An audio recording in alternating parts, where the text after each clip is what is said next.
اور اب ہم آپ کو سناتے ہیں ذوالکفل علیہ السلام کا قصہ۔ قرآن عزیز میں ذوالکفل علیہ السلام کا ذکر 2 سورتوں یعنی سورۃ الانبیاء اور سورہ صاد میں آیا ہے، لیکن دونوں سورتوں میں صرف نام مذکور ہے، مختصر و مفصل کسی قسم کے حالات کا کوئی تذکرہ نہیں ہے۔ سورۃ الانبیاء آیت 85 اور 86 میں اللہ تعالیٰ فرماتے ہیں، اور اسماعیل اور ادریس اور ذوالکفل یہ سب صابر لوگ تھے، ہم نے انہیں اپنی رحمت میں داخل کر لیا، یہ سب لوگ نیک تھے۔ اللہ تعالیٰ سورہ صاد آیت 48 میں فرماتے ہیں، اسماعیل، یسع اور ذوالکفل کا بھی ذکر کر دیجئے، یہ سب بہترین لوگ تھے۔ ذوالکفل علیہ السلام کے متعلق جس طرح قرآن مجید نے نام کے سوا کچھ ذکر نہیں فرمایا، اسی طرح نبی اکرم صلی اللہ علیہ وسلم سے بھی ان کے متعلق کچھ منقول نہیں ہے، لہٰذا قرآن و حدیث کی روشنی میں اس سے زیادہ کچھ نہیں کہا جا سکتا کہ ذوالکفل علیہ السلام اللہ کے برگزیدہ نبی اور پیغمبر تھے اور کسی قوم کی ہدایت کے لیے مبعوث ہوئے تھے۔ قرآن و سنت میں اس سے زیادہ سکوت ہے۔ باقی رہا سیر و تواریخ میں ان کا ذکر، تو کافی تفتیش و جستجو کے بعد بھی ہمیں اس سلسلے میں ایسی ٹھوس معلومات نہیں مل سکی جن کے ذریعے سے ذوالکفل علیہ السلام کے حالات و واقعات پر مزید روشنی پڑ سکے،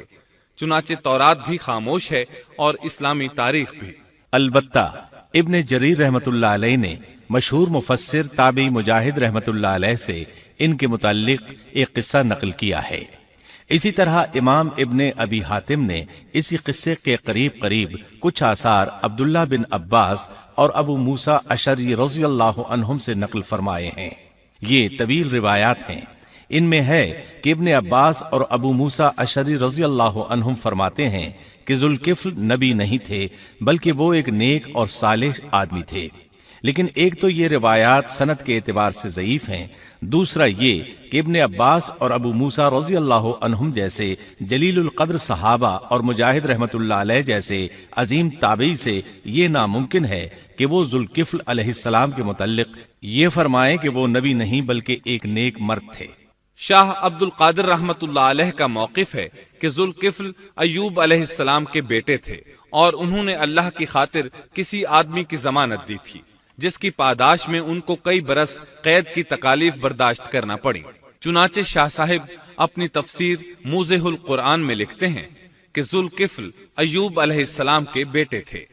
ایک شخص کے ضامن ہو کر کئی برس قید رہے اور اللہ کی خاطر یہ مشقت سہی۔ موجودہ دور کے بعض مفسرین کا خیال ہے کہ ذوالکفل حزقیل علیہ السلام کا لقب ہے۔ ایک دوسرے مفسر کی عجیب و غریب رائے یہ ہے کہ ذوالکفل گوتم بدھ کا لقب ہے، کیونکہ اس کے دارالسلطنت کا نام کفل تھا، جس کا معرب کفل ہے، اور عربی میں ذو صاحب اور مالک کے لیے آتا ہے، اور صاحب مال کے لیے ذو مال اور مالک شہر کے لیے ذو بلد کے الفاظ کثرت سے استعمال ہوتے ہیں، لہٰذا یہاں بھی کفل کے مالک و بادشاہ کو ذوالکفل کہا گیا ہے۔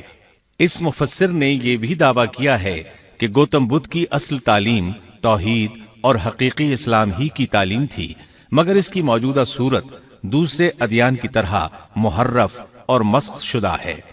لیکن یہ اقوال قیاس و آراء سے زیادہ تاریخی حیثیت سے کوئی وقت نہیں رکھتے۔ ہم اس تعصب کے قائل نہیں ہیں کہ اگر صحیح تاریخ سے یہ ثابت ہو جائے کہ قرآن نے جن انبیاء کے صرف نام ذکر کیے ہیں ان کا مصداق فلاں برگزیدہ ہستی ہے، اور اس کا انکار صرف اس لیے کر دیا جائے کہ اس سے پہلے چونکہ ایسی بات کسی نے نہیں کہی اس لیے یہ قابل رد ہے۔ یقیناً ہم اس حقیقت کو تسلیم کرتے ہیں کہ تاریخی حقائق کی جستجو کا باب بند نہیں ہوا، اور آئے دن نئی تحقیقات سامنے آ رہی ہیں اور جدید انکشافات ہو رہے ہیں، بلکہ ان کے ذریعے قرآن مجید اور احادیث رسول کے بیان کردہ واقعات کی تصدیق ہوتی چلی جا رہی ہے۔ ملحد و بے دین لوگ ان کا انکار اس لیے کرتے اور کرتے آ رہے ہیں کہ تاریخ اور فلسفہ ان کا ساتھ نہیں دیتے، لیکن اگر قرآن کریم کی بیان کردہ کسی ہستی کے متعلق مزید انکشافات روشنی میں آئیں تو ہمارے لیے انکار کا باعث نہیں بلکہ مخالفین پر مزید حجت اور دلیل ہیں۔ لیکن اس حقیقت کے اقرار کے باوجود اس سے یہ بھی لازم نہیں آتا کہ کسی واقعے کے متعلق کوئی شخص اگر محض اپنے وہم و گمان اور قیاس و انداز سے بے دلیل کوئی بات کر دے تو ضرور اس کو مان لیا جائے۔ چنانچہ ذوالکفل علیہ السلام کو گوتم بدھ قرار دینا ابھی تک اس سے زیادہ کوئی حیثیت نہیں رکھتا۔ ہمارے لیے دنیا کے مختلف گوشوں میں اللہ کے فرستادہ نبیوں پر ایمان لانے کے لیے قرآن کی وہ تینوں دفعات کافی ہیں جو دین اسلام کا امتیازی وصف ہیں۔ سورۃ الفاتر آیت 24 میں اللہ تعالیٰ فرماتے ہیں، اور کوئی امت ایسی نہیں ہوئی جس میں کوئی ڈر سنانے والا نہ گزرا ہو۔ سورۃ المومن آیت 78 میں اللہ تعالیٰ فرماتے ہیں، بعض انبیاء کے واقعات ہم آپ کو بیان کر چکے ہیں اور ان میں سے بعض کے قصے تو ہم نے آپ کو بیان ہی نہیں کیے۔ سورۃ البقرہ آیت 136 میں اللہ تعالیٰ فرماتے ہیں، ہم رسولوں میں سے کسی کے درمیان فرق نہیں کرتے۔ اس لیے ایک مومن کا یہ عقیدہ ہونا چاہیے کہ ہم اللہ کے انبیاء میں سے کسی نبی کے درمیان کوئی فرق نہیں کرتے، یعنی تمام انبیاء پر ایمان لاتے ہیں۔ اس صاف اور واضح عقیدے کے بعد اگر ہمارے سامنے کسی ملک اور کسی خطے کے انبیاء اور رسول کے واقعات نہیں بھی آئے تو اس کے اسباب و وجوہات اور ہیں، لیکن جہاں تک ان پر ایمان لانے کا تعلق ہے وہ اختصار سے بھی کافی ہے، اور ان کی تفصیلات سے آگاہی ہماری رشد و ہدایت کے مقاصد یعنی اللہ پر ایمان اور نیک اعمال کے لیے ضروری نہیں ہے، خصوصاً جبکہ اللہ تعالیٰ نے ہم پر یہ حقیقت بھی قرآن مجید میں واضح کر دی ہے کہ نبی اکرم صلی اللہ علیہ وسلم خاتم النبیین ہیں اور تمام سچے ادیان کی صحیح اور حقیقی تعلیم کی تصدیق کر کے ان کو بلند درجات کے درجہ کمال تک پہنچانے والے ہیں، جیسا کہ سورۃ المائدہ آیت 3 میں اللہ تعالیٰ فرماتے ہیں، آج میں نے تمہارے لیے دین کو کامل کر دیا اور تم پر اپنا انعام بھرپور کر دیا اور تمہارے لیے اسلام کے دین ہونے پر رضامند ہو گیا۔